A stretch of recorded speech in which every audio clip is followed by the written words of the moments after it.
Hello everyone. Good morning po sa inyong lahat. And isang mapagpalang umaga po sa inyong lahat ng mga nanonood. So guys, kung napansin niyo po yung aking post nung nakaraan. So yun yung first testimony ko po. So sa ngayon po, ito po yung aking second testimony na i-share ko po sa inyo. So guys, yung journey ko po bilang Christian, sobrang ang hirap ipaliwanag kasi siguro masasabi kong wonderful and amazing. And syempre, hindi ko alam kung mauunawaan niyo po yung aking explanation. Pero gusto ko pong i-shortcut yung aking testimony. So, bilang Christian. So, yung nangyari po kasi sa akin before, dati na po talaga akong Christian. Yung una po talagang Catholic po ako. Then, dito po ako naging Christian dito sa Japan dahil mostly of my friends here in Japan is, they are Christian. So, sila po yung nag-motivate at nagsabi na, are you willing to accept Jesus Christ is your Lord and Savior? Please come and join to our fellowship, yung ganyan, and service every Sunday. So, one day, nag-join po ako hanggang sa one time, nagustuhan ko po yung service, yung gospel, pati yung yung service po dun sa church. Kaya, yun, bigla akong nagpabaptize. So, nung naging Christian na ako before, ang dami-dami nangyari sa buhay ko. Mga flags, mga red flags, mga struggles, problems, and so on and so on. Yan, dumaan po ako dyan. Even sa sickness, napagdaanan ko rin po yan. Kasi, sa totoo lang po guys, wala naman po talagang perfectong tao sa mundo. Wala po yan. Na ay perfecto, nag-iisa lang, si Jesus lang yan. So, mahirap naman talaga guys na maging perfectong tao na hindi makagawa ng kasalanan kasi guys, wala naman talagang perfecto sa mundo eh. So guys, bilang Christian talaga, lalo na sa na-experience mo na protection, guidance, ando doon na yun eh, lahat-lahat na yun, all in one package kasi na-experience mo sa buhay mo ang Panginoon. Lahat ng yung mga pinagdaanan mo sa buhay, lahat yun may dahilan. So in my case, ang dami nangyari sa akin. Kung napansin nyo po yung mga post ko nung last year, tapos nung mga nitong July, August, last year yan. Excuse me. So lahat po nung mga post ko na yan, mga na-post ko na yan, is duman po ako sa stage ng struggle, pain, deeply pain po talaga nangyari sa akin yan kasi physically, emotionally, and mentally ko po, lahat po yan affected, all in one package. Dumating ako sa part at sa point na wala na akong nakakausap. Actually, merong gustong kumausap sa akin pero ayaw makipag-usap.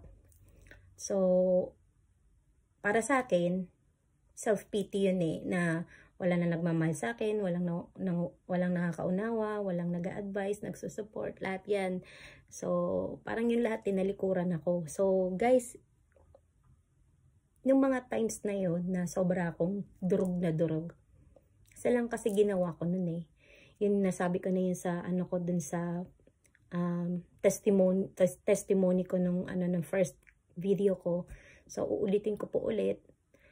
Nandun ako sa kwarto ko. Umiyak lang ako ng umiyak. Kasi sobrang masakit na, hindi ko na kaya. Dumating na ako sa point na give up na talaga ako sa lahat. Hanggang sa one time na umiyak ako ng umiyak. Wala akong itinira na kahit konti. Iniyak ko sa kanya lahat. Yung pain, yung sakit sa dibdib ko, yung mga taong nanakit sa akin. Nasaktan ako ng sobra ako nasaktan, physically, emotionally, and mentally, affected lahat yan sa akin. So, isa lang po talaga ang pumukaw sa puso ko at isip ko na umiyak ako, pumikit ako at mag-pray. Yan. Then, one day, nagising ako. Sobrang, alam niyo yung, parang ang hirap ipaliwanag kasi, it's a miraculous na na-realize mo. Kaya pala nangyari yung mga bagay na yun dahil may purpose si Lord. Meron siyang gagawin sa buhay mo. Which is, napakaganda ng plan na yun. Lubos mo yung maiintindihan, mauunawaan kung naiprocess ka niya sa matinding pain. Uulitin ko guys ha. Lubos niyong mauunawaan ang isang bagay sa buhay niyo kung dumaan kayo sa pain. Sabihin na natin yung may nanakit sa'yo, sinaktan ka, physically, emotionally, mentally sinaktan sa'yo, then nagkaroon ka ng matinding sakit, yan, dumanas ka ng matinding sakit. Yan, sa huli, marirealize mo ang isang bagay. Bakit nangyari yung bagay na yun? Ano talaga yung purpose ni Lord? Bakit nangyari yun sa buhay mo? Doon ko na-realize na napakaganda pala ng plano niya sa buhay ko. Kasi alam niya yung pangarap ko, alam niya yung gusto ko sa buhay ko. Yung mga yun, yung iba doon, mostly nakuha ko na. Pero yung isa sa pinaka hihiling ko sa kanya na hindi pa niya naibibigay, which is, it's a very good plan. Sinabi niya sa akin, dadating tayo sa part na yun kung continuous ka mag-obey. So, yun, bilang Christian, kailangan ko pong mag-obey. Kasi, may mga sinasabi kasi yung mga tao na porket nasa isang religion ka na, porket nag-share ka ng gospel, perfecto ka na. Or you're a perfect person na, 'di ba? Na ang linis-linis naman ng taong ito kasi mag-share siya pero makasalanan din naman siya. Yung mga ganang bagay, guys. Napakasimple lang yan eh. Ganito lang ang dyan, basic analogy dyan. So, syempre, yung mga taong yan, kaya sila nag-share ng mga gospel, kaya nila sinishare yung kanilang mga experience and testimony kasi na-experience nila sa buhay nila ang Panginoon. Dahil naramdam nila na buhay ang Panginoong Diyos. Na kumilos ang Panginoong Diyos sa buhay nila. Just like in my case, talagang antindi ng pinagdaanan ko para akong ang hirap ipaliwanag kasi sobrang sakit, sobrang pain nung nung naramdaman ko na yon. Pero guys, once na naramdaman niyo yun at nararanasan niyo yung hirap, pain, isa lang ang may advice ko guys, na huwag kayong susuko. Kailangan yung ipagdasal, Lord. Bakit po nangyari yung bagay na yon? Ano po ang dapat kong gawin? Yan ang ganyan yung mga panalangin na dapat nyong gawin para sa buhay nyo, para maayos, para mabigyan kayo ng guidance ng Holy Spirit kung ano yung gagawin nyo. Kasi based on my experience, based on my case, this is a real, true story. Hindi ko to binabahagi o sinishare sa inyo dahil ipinagmamalaki ko. Ako pinagmamalaki ko talaga na buhay si Lord, buhay si Jesus. Siya ang kumilo sa buhay ko. Kaya naging klaro sa utak ko lahat ng mga bagay-bagay na nangyari sa buhay ko from the past. Yan, from my past, from my bad past. Kasi isang ginawa ko yung tinatawag na, alam ko karamihan sa inyong lahat at sa mga kapwa ko Christian na alam na yung bagay na ito, yung tinatawag na repentance. Yan, tutukuyin natin yung repentance guys, kasi pag sinabing repentance, ito yung ginawa mo, kasalanan mo in the past. Kasalanan mo kay Lord, lumabag ka sa sa command niya. Ito yung kasalanan na big sin or small sin. Yan, tinatawag na. Merong small sin, merong big sin. Kung gaano kalaki yung big sin mo, ganun din kalaki yung struggle mo na pagdadaanan. Kung gaano kaliit yung sin mo, ganun lang din kaliit yung pagdadaanan mong struggle and problems and yan, mga sickness yan. Pero sa case ko guys, talagang na-realize ko, pumukaw sa puso't isip ko lahat ng mga ito dahil napagtagpi-tagpi ko yung yung puzzle. Kung mapapansin nyo, meron akong mga video na i-share. Yung mga taong yun, yung mga nagsalita na yun, lahat po sila Christian. So na-experience nila si Jesus Christ sa buhay nila, kaya sinishare nila yung kanilang testimony kung bakit ganun ang nangyari sa buhay nila, bakit ganun yung nangyari sa buhay nila, kasi naramdaman nila, experience nila yung pagkilos ng Panginoon sa buhay nila. So ganun din sa akin guys, kasi sobrang laki ng ginawa ni Jesus sa buhay ko, kasi ang daming nabago sa buhay ko dahil yung isang bagay na ginawa ko sa kanya bilang isang anak niya. Ito sasabihin ko guys sa inyo hindi po ako perfecto, hindi rin po ako maka-Diyos, hindi rin po ako banal. Pero gusto kong sumunod sa kanyang command. Gusto kong siyang sundin dahil gusto ko siyang makasama pagdating ng panahon na lahat naman tayo darating sa part na yun na mawawala tayo sa mundo. So syempre kailangan natin tanggapin sa puso natin ang Panginoong Diyos, ang tagapagligtas natin para tayo ay maligtas. Yun po yung pinaka salvation. Then yun nga po, yung ginawa ko sa case ko po is repentance. So may isang bagay ako na nirepent kay Lord na tinuldukan ko yung part na yun, na yun yung part na yun ang nagbigay sa akin ng way kung bakit ko na-i-experience ngayon yung mga kakaibang bagay na hindi ko ini-expect. Katulad nito guys, hindi naman talaga ako nagsasalita. Medyo talaga ako yung mahiyain, wala akong confident na magsalita, wala akong confident talaga sa sarili ko, wala akong confident na makipag-communicate sa tao. Pero ito binigay sa akin ni Lord, kinaloob niya sa akin yung ganitong wisdom, ganitong knowledge, kasi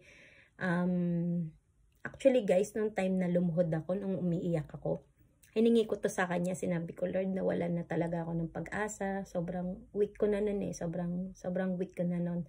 So isa lang talaga ang ginawa ko, Lord, kailangan ko na po talaga kayong sundin, at kailangan ko bumalik sa kanya bilang father, kasi nga naging yung katulad dun sa sa Bible na naging rebelding anak. Nandoon yun nasa Bible yan, nakalimutan ko na hindi siya naging mabuting anak, pero na-realize niya one day na hindi tama yung mga ginawa niya. So bumalik siya sa kanyang father, at yung father niyakap siya.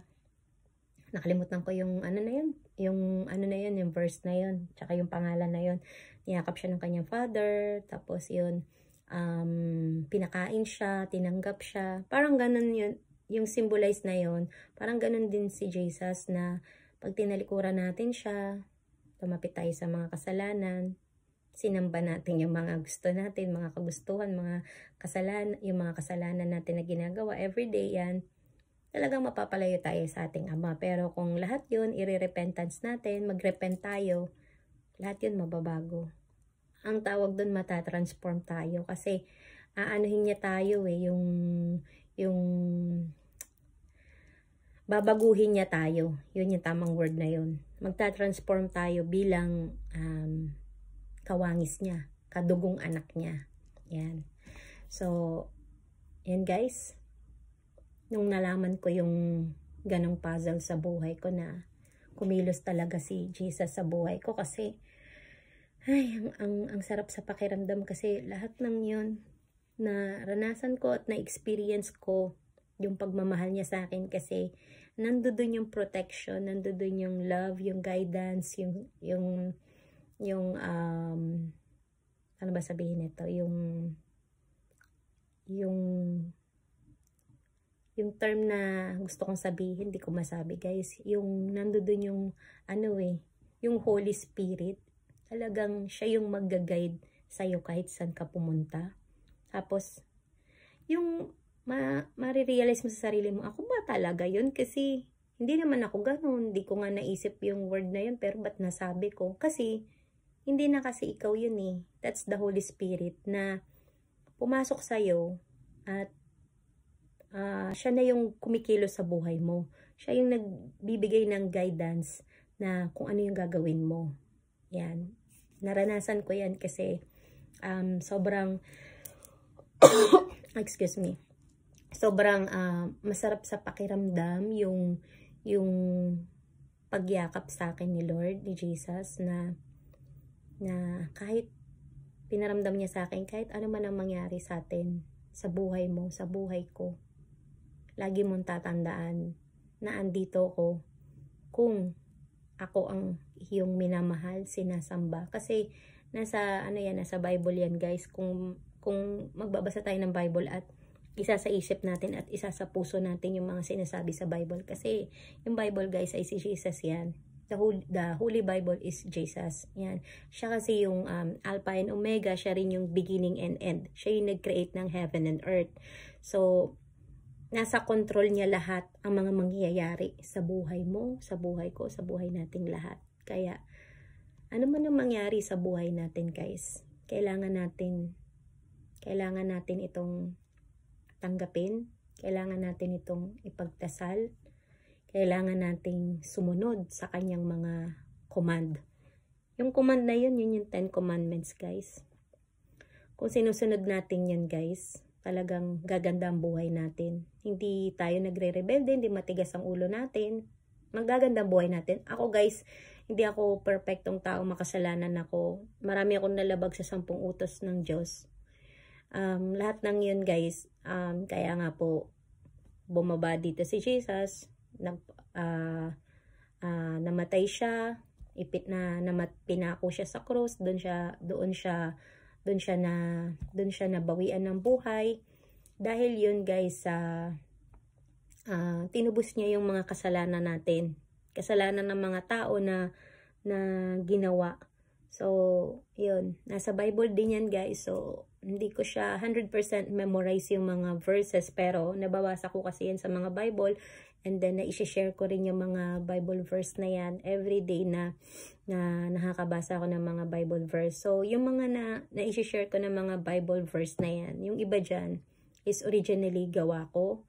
Yung iba naman dyan ay nakita ko lang, then nagustuhan ko yung sobra akong na-amaze dun sa ano na yun, sa verse na yun. Sinave ko siya, then pinost ko siya kasi sobrang ganda. Gusto kong i-share yung verse na yun kasi gusto kong maranasan nyo rin yung naranasan ko kasi ang ganda nung ginawa sa akin ni Lord. Actually, guys, kahit ano pang magandang blessing, or ito, guys, lagi nyo itong tatandaan. Hindi porkit na-bless ka, hindi porkit maganda nangyari sa buhay mo, is you're safe na. Patuloy na yan, yung safetyness na yan. Hindi po nagtatapos doon yung mga pangyayari, guys, kasi depende pa rin yan sa ginagawa mo sa buhay mo. Yan, depende yan. So, kung patuloy ka pa rin gagawa ng kasalanan, then patuloy pa rin yung struggles sa buhay mo. Kasi yung mga nangyayari sa atin sa buhay natin is yan yung result ng mga ginawa natin in the past. From small sin to big sin, yan. Ako, hindi ko sinasabing perfecto ako, na napaka banal ko, napaka holy kong person. Pero kasi, based on my experience, ganun kasi yung nangyari sa akin. So, ang dami kong red flags, kasalanan na gawa, nalabag dun sa 10 commandments. Pero, yung ginawa kong, yung mga yun ay napagsisihan ko, humingi ako ng tawad kay Jesus. Isa sa pinakaginawa ko is yung repentance. Yung tinuldukan ko yung ginawa ko in the past. Tinuldukan ko yung maling nagawa ko in the past. So, dahil sa nangyaring yun, dun ko na-realize, dun ko naramdaman yung pagbabago sa akin ni Lord. Dun ko naramdaman yung transformation.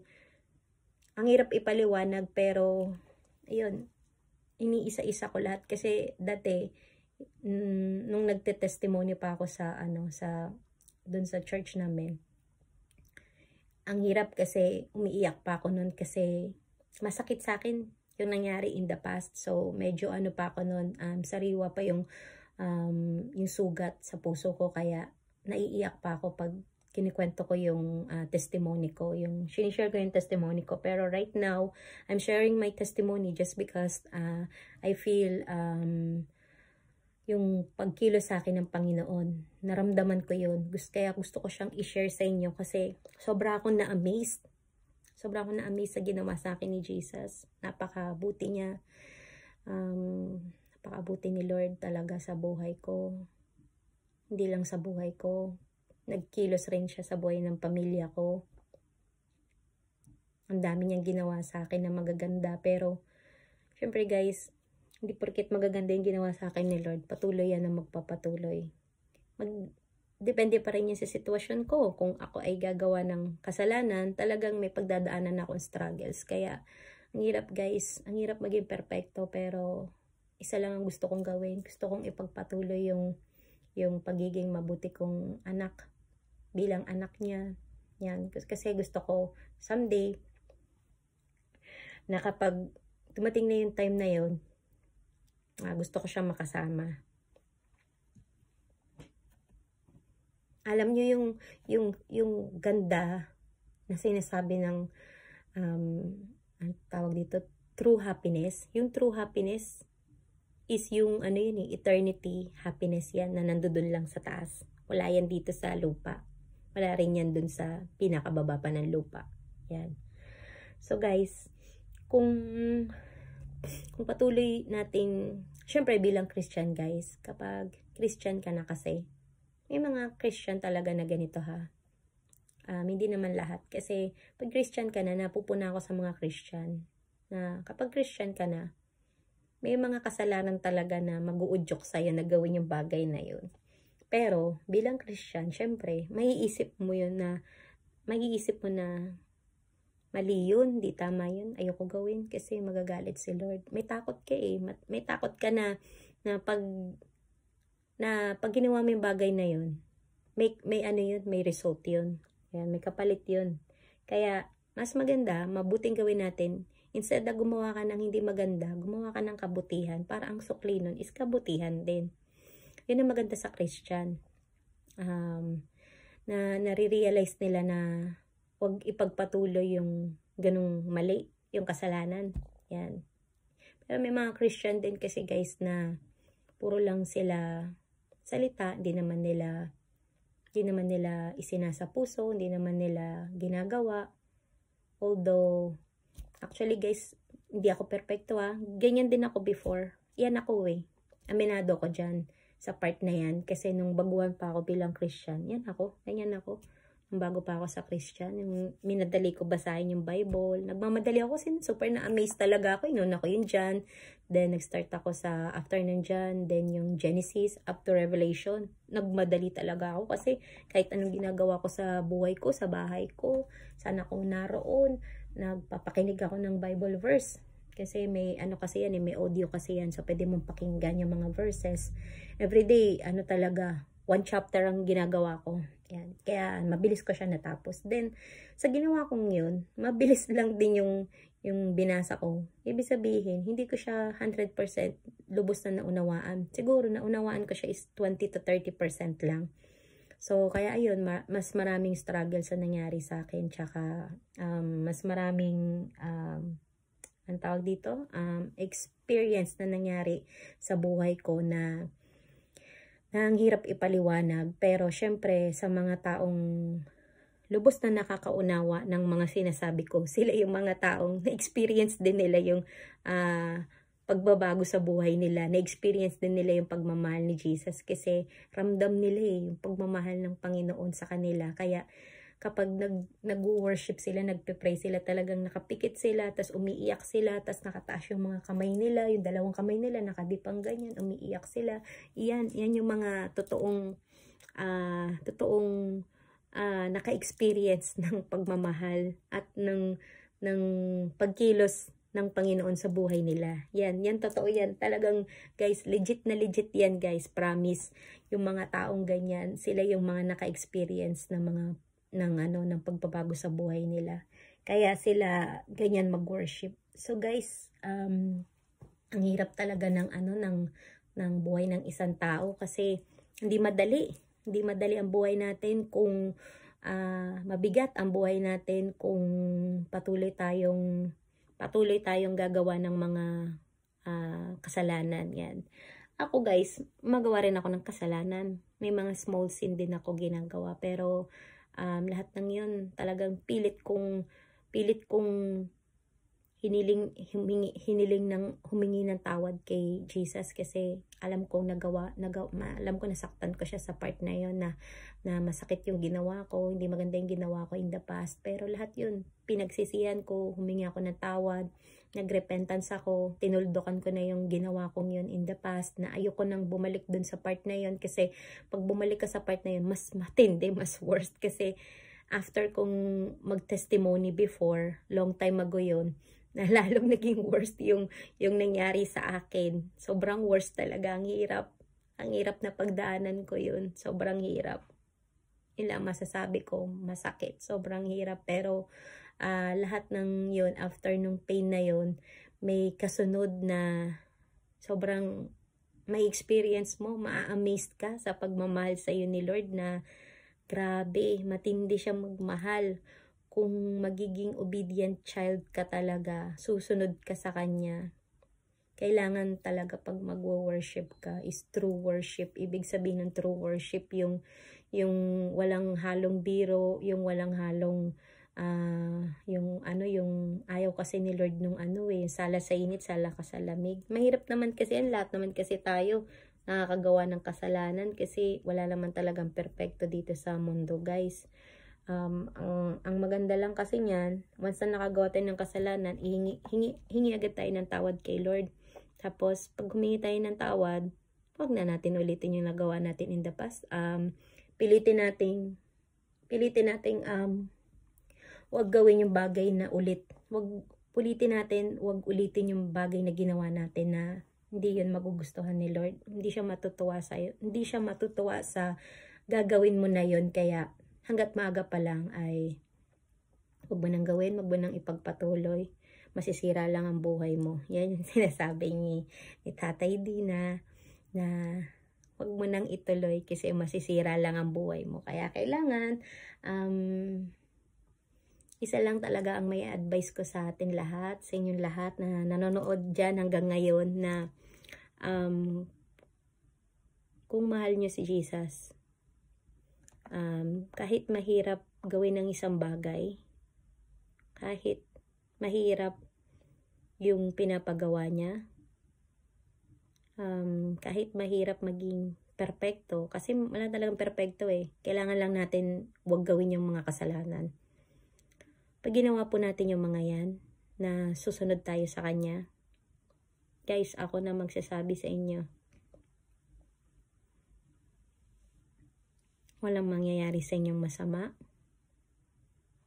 dahil meron siyang guidance, the Holy Spirit and angels. Guarded ka niyan. So, hindi ka mapapahamak, hindi ka masasaktan.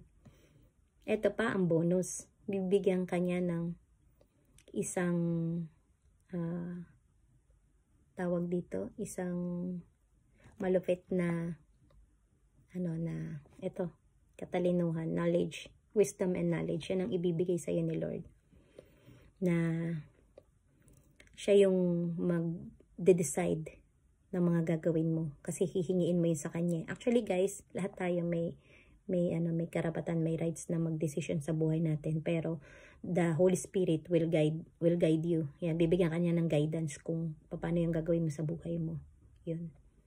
So yun guys, medyo mahaba na po ang aking nasabi. Actually, sabi ko kanina gusto ko maiksi lang pero gusto ko lang sabihin talaga yung yung nangyari talaga sa akin. Kaya gusto ko i-share yun para malaman nyo guys yung mga bagay-bagay sa mundo natin ngayon. Lahat ng mga nangyayari na yan excuse me, lahat ng mga nangyayari sa buhay natin at sa mundo is may dahilan. Nasa Revelation po lahat ng mga yan. Kaya kung babasahin nyo po yung Bible, talagang malaking maitutulong nito sa buhay nyo, buhay natin. And guys, thank you for watching guys. And sana po nagustuhan nyo po ang aking testimony. Lalagyan ko pa po ito ng part 3. Sa ngayon, hanggang dito na lang po muna ang aking video at maraming salamat po sa mga nandyan pa at nanonood.